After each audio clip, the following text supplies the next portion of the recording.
আমি সাক্ষ্য দিচ্ছি আল্লাহ ব্যতীত কোনো মাবুদ নাই, এ কথা বাংলাদেশের লোকেরা বুঝে না, সৌদি আরবের লোকেরা বুঝেছিল। সৌদি আরবের লোকের মাবুদ ছিল 360 জন, সৌদি আরবের লোকের নকল আল্লাহ ছিল 360 জন। মুহাম্মদ সাল্লাল্লাহু আলাইহি সাল্লাম বলেছিলেন, না 360 জন মাবুদ চলবে না, একজন উপরে আছে তাকে মানতে হবে। তখন আত্মীয় স্বজন বলেছিল, এ কি যেমন তেমন বদ, এ কি যেমন তেমন খারাপ, আরে ইহুদি খ্রিস্টানরা তো অন্তত 3 জন মাবুদ মানে, এ বলছে যে 3 জনও নয়, মাত্র একজন সপ্তম আকাশের উপরে থাকে, এটা কি সহ্য করা যায়? একে হত্যা করতে হবে, নইলে বন্দী করতে হবে, নইলে দেশ থেকে তাড়িয়ে দিতে হবে, যে কোনো একটা সিদ্ধান্ত নিতে হবে। তিনি বলেছিলেন লা ইলাহা ইল্লাল্লাহ।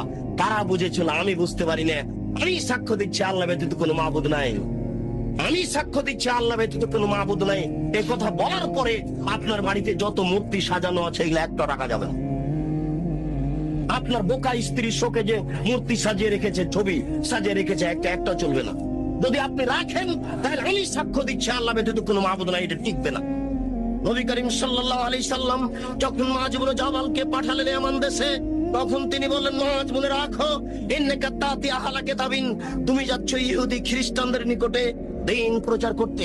ফাদউম ইলা শাহাদাতি লা ইলাহা ইল্লাল্লাহ, সর্বপ্রথম তুমি মানুষকে বলো আল্লাহ ব্যতীত কোনো মাবুদ নেই, মুহাম্মদ আল্লাহর রাসূল।